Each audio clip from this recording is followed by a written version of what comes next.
Welcome to C's channel. And most important thing, when the show ends, I'll need everyone's help. Just stay where you are. Don't move yet. Don't stand up. We have to get everyone to leave the area in a nice and orderly fashion.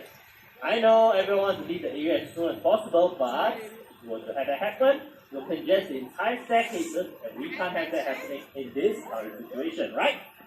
So in order to combat that, we have to get everyone to leave the area row by row and zone by zone, okay? So please follow instructions of my colleagues right up there. They'll be here to help you to do that, okay? Thank you all so much for your patience and cooperation later on. And this month is a very special month for us because it's the Bird Park's 50th birthday. Yay! Okay, thank you all so much for coming today and celebrating this joyous occasion with us. And I hope to see you guys soon. And in the near future, we'll move back to Mandai, okay? Thank you all so much once again. So, enough talking. Are we ready for the show? Yes! Great! Now, our very first bird of prey has a keen sense of smell and are able to detect the stench of rotting carcass from miles away. What kind of bird is that? Anybody know? Vulture, that's right. And to be exact, it is a turkey vulture. So let's now welcome Titan.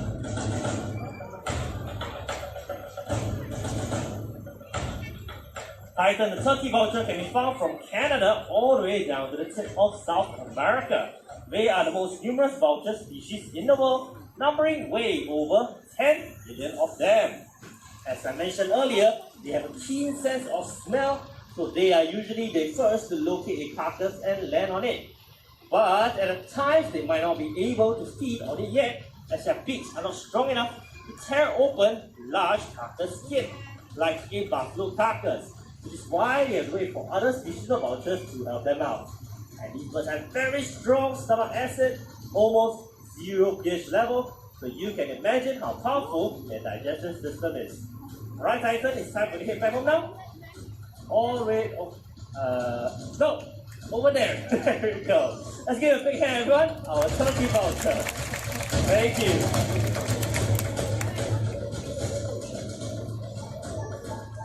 Do you hear that? Oh. What kind of sound is that? Does anybody know? Yes, it's an owl. But can anybody see any owls around here? Anywhere. Well, some of you have very sharp eyes. The owl is right up there, my colleague, and he's making his way over to that spot. And a gentle reminder for everyone to remain seated and be as quiet as possible because you are about to experience the owl's unique ability of silent flight. Wow, very silent indeed. I'm pretty sure Jurong is able to hear the owl flapping his wings when he is making his way out. It's over here. Okay, there we go. Now, why is that so? Well, owls have very soft edges at the tip of their wing feathers, which is why when they flap those wings, there isn't any sound at all. But why do they need to fly so silently? Well, owls hunt for rodents at night, and these rodents have a keen sense of hearing too, which is why the owls have to be very silent in order to sneak up onto their prey and pounce on them without being detected at all. That is why owls are also known as the silent hunters of the night. This is Belang, our Malay fish owl. Malay fish owls can be found throughout Southeast Asia, and this particular species has evolved to hunt for fish, which makes them very special indeed. Oh, looks like Soren has joined us. Now that is a barn owl, and barn owls are commonly found throughout the world except for Antarctica. And they are known for their hypersensitive hearing, which means they are able to hunt in total darkness just by listening closely to the footsteps of their prey. These two are very special to us because they were both catch and raised right here in the Jurong Bird Park. And our breeding and research center located right over there. And Belang right here is 12 years old. And take a look at Soren. He's only 6 years old this year. Still young, but already a fully grown owl, okay? Time for Soren to head back home now. Bye-bye. Another good demonstration of a silent flight. So, other than silent flights, owls are also able to do one very special thing, which is turn the head all the way around. So I have a question for everyone. How many degrees can they do it for? So anybody here thinks it's 180 degrees? Raise our hand. 180. Don't be shy, come on. Okay, we have around two hands. How about 270 degrees? 270. Okay, slightly more. How about 360 degrees? 360. Don't be shy. Come on, raise up a hand. Okay, the correct answer is actually no. It's actually 270 degrees. That's right. So you must be thinking, why is it not 360 degrees? Well, 360 is actually a full circle. If allowed to do that, he will sprain his neck. We do not want that to happen, okay? It's only up to 270 degrees. Nothing more than that. Okay, Blanc, it's time to take home to now.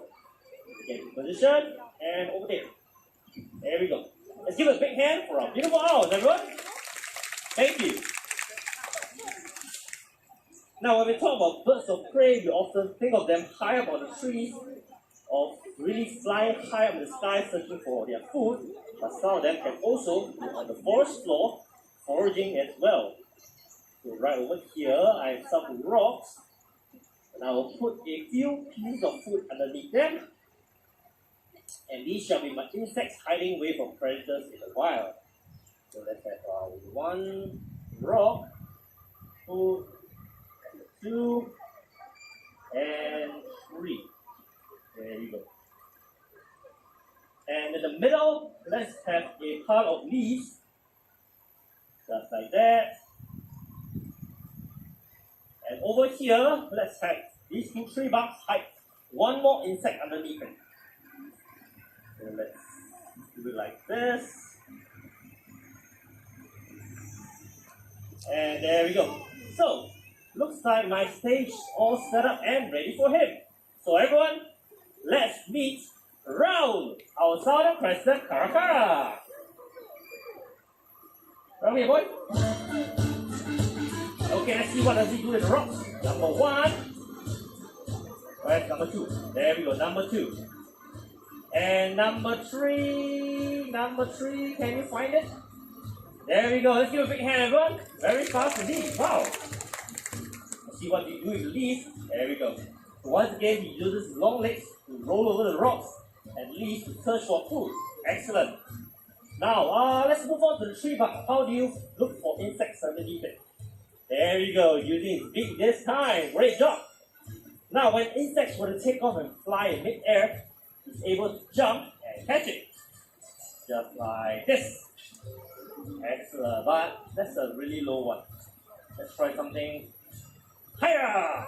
Whoa! Let's give a big hand, everyone. Very high jump indeed. And by the way, Raoul right here is a southern crested caracara, and they can be found in South America. And this year, he is already 30 years old. That's right, 30 years old, even older than me. Okay, Raoul, it's time for you to head home to now. All the way inside. Inside. There we go. Let's give it a big hand, everyone. Our southern crested caracara. Thank you. Let me just take a few moments to grab my rocks. And just like this, just in case I trip over and not stage. Sitting area, so everyone please get ready. Now everyone, let's now welcome Hazel!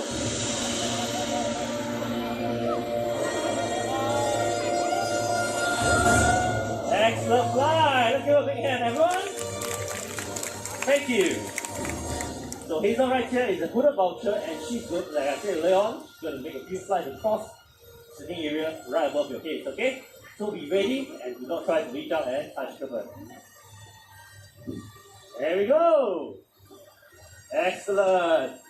So Hazel is a hooded vulture, and they can be found in Africa, and they are one of the smallest species of vultures that you can find in that continent.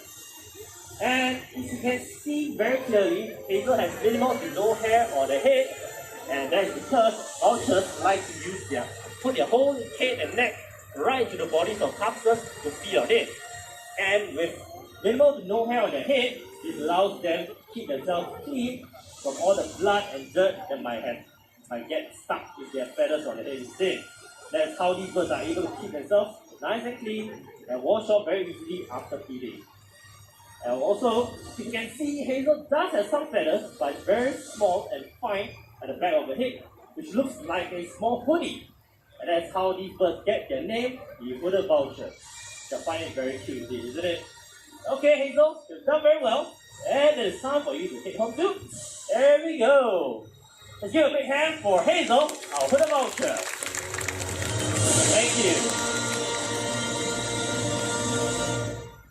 So next up, we'll be looking at a bird of prey who is able to catch food from most surfaces and even insects in mid-air as well. Earlier on, I mentioned to everyone, please keep away your food items because these birds are also able to snatch food right off your fingers if you're not careful now. And of course, to protect everyone's and to make sure everyone is safe during the show, we have to do that. And of course, I'll be demonstrating to us this very nice snatching ability with this stick and this piece of meat right at the end, okay? So everyone, look to the right. And let's now welcome Rado! Whoa, great snatch over there. And he nearly snatched away my stick. That's actually very strong. Okay, let's put one more air over here and see if he's able to do it once again. Yes, he can! Let's give him a big hand, everyone! Wow! And not only that, if I throw something high up in the air, he's also able to catch it. Can we get his attention? And there we go! What? What was that? Okay, not to worry. Rado will now be joined by his team of brownie guys. And please catch this one for me. Excellent, thank you. Okay, so I'll be throwing 5 pieces of food into the air, and let's see if our brownie guys are able to catch all of them and not be like Rado, okay? So number 1 for you. Number 2. This one. 3. That was it. 5 to between them. And number 4 coming up. So, number 4. Excellent. And number 5. Let's get a big hand, everyone. Oh, brown kite. Okay, so these birds are the brownie kites and they can be found in Australia, India, and Southeast Asia. And if you're visiting the coastal region of Singapore, you might be able to see wild brownie kites flying in the skies or circling really high up. So you can see a few wild birds over there. And if you want to see even closer look at our brownie kites, you can head down to the retired raptors aviary right up there, just after the show, and look at 2 of our retired brownie kites. They are inside the aviary. And there's also joining them is actually Rod Stewart, one of our oldest birds in the Jurong Bird Park. He's actually even older than Jurong Bird Park itself, so he's over 50 years old. You can take a look at him over there, say hello to him. And if you're not sure who Rod Stewart is in real life, you can please Google on your phone and you'll know why we call him that, okay? So now I need to make sure all of our brownie kites are back home first, because our next star of the stage will light the whole area for themselves, okay? And looks like we are all set and ready. So, everyone, let us continue.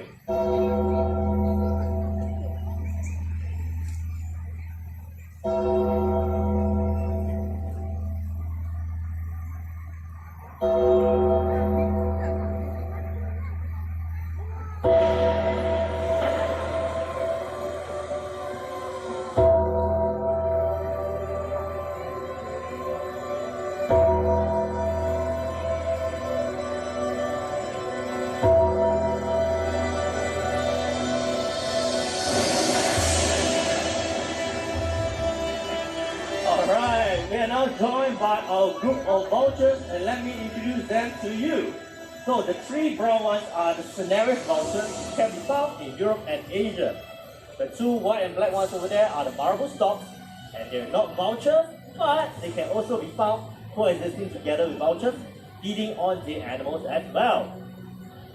Vultures are very important to the ecosystem as they help to reduce the spread of contagious diseases by clearing out animal carcasses. That's why they are also known as nature's cleanup crew. Unfortunately, many vulture species are rapidly declining in the wild due to threats such as poaching, deforestation, and even poisoning of carcasses. Fortunately for us, Wildlife Reserve Singapore is now working hand-in-hand with BirdLife International to help protect and conserve 3 critical vulture species in Cambodia. And these are the white brown vulture, red-headed vulture, and the slender-billed vulture. So let us all continue our efforts to support to help protect them from the brink of extinction. And with that, after having seen all these birds floating today, I'm sure we can all agree that they certainly deserve and merit the title, the Kings of the Sky!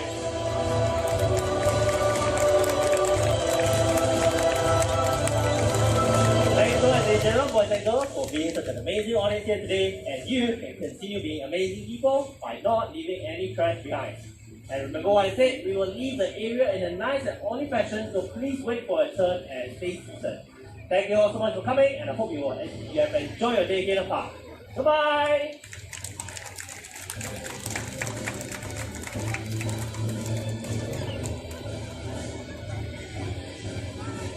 Okay, we'll start with zone B first, starting from the B, is it B2? Yes, B2, topmost row, please get ready to leave, thank you. The rest, please hold on first. We have to leave row by row, thank you.